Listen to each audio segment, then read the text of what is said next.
2010 Geo 250 X31, not totally sure. Dirt bike. Let's do a quick review, talk about this thing, have a look at some of the features.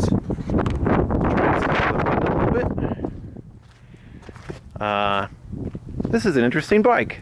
This is a Chinese 250 class dirt bike.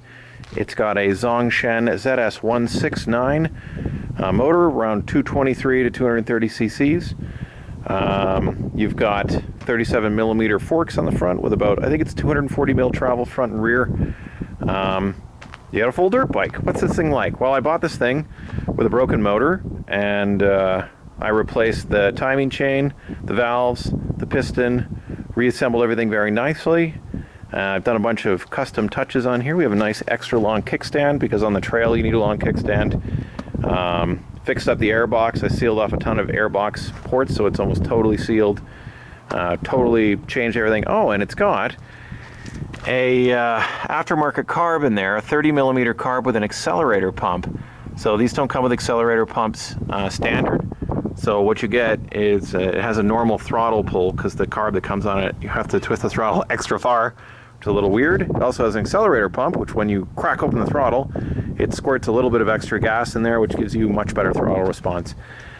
So the carburetor makes a pretty big difference. These bikes are rated at about 15 to 17 horsepower. Zongshen actually makes a lot of motors. They have an up-to-date factory in China.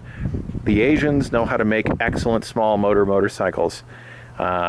Taking this thing apart, I did a lot of it. It's made with pretty good quality. It's got a steel frame, a reasonable chain, got a nice low ratio. Beautiful anodized shock in the back, which is really nice. I rebuilt the brake calipers on this thing. They're good size brake calipers for a dirt bike. These are very similar to what you'd find on a Japanese 250. Big pistons in there, good size pads, nice rotors. They're quality, pretty well built. It's got steel wheels. These are Chinese tires, but they have reasonably soft lugs. Seems pretty good. It's a 5-speed manual transmission. The clutch is pretty light. It's got a really interesting clutch in there. What's it like to ride? What's it like compared to a Japanese 250? Well, Japanese 250 is a nicer bike, but they're about 4 times as much money. For the price of a trail bike, this thing's pretty good. It has excellent low mid-range. It redlines around, I think it's around 8,000 or 9,000 RPM, which is plenty. It has a pretty good grunt. It's not a massive motorcycle. It's a smaller chassis bike, like a KTM 200 or something. Pretty maneuverable in the trees. Not like a big full-size like Honda 450 or something that are very big, can't touch the ground.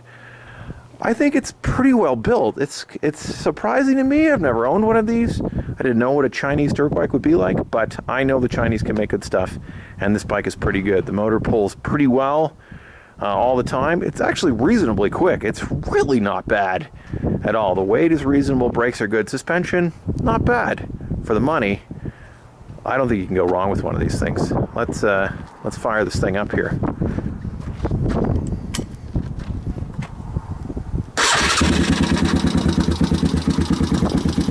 I already ran it a little bit on choke, so it'll idle for the camera.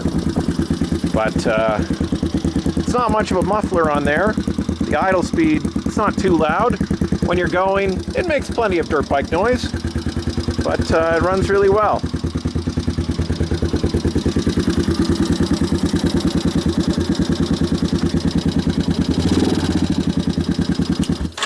No need to annoy the neighbors too much, but pretty nice trail bike for not a lot of money. I'm impressed by how cheap the parts are for this. They're made in high quantity, so this is a very low-cost motorcycle to maintain. You want a titanium valve for a Yamaha WR, that's $100 a piece. 2 valves for this are $14. New piston for a CRF 450, that's 230 bucks. New piston for this, $20. And it's very reasonably made. The new clutch is 20 bucks. You can keep this thing running in tip-top shape for pennies compared to a Japanese bike. It's not as advanced, but lots of people buy expensive bikes, barely ride them. You can buy this bike, which costs very little, and barely ride it, never feel guilty. It's pretty awesome. For the money, you cannot beat these things. Really decent. Anyways, what's your experience with Chinese bikes? Do you like them? Do you not like them? The value for money is very difficult to beat, and it's pretty fun to ride. Anyways, hope you found this interesting. Please like, subscribe if you find my blathering, boring content useful. No, it's great, right? Come on. No, it's pretty fun. It was fun to learn about this thing and rebuild it. Anyways, see you in the next one.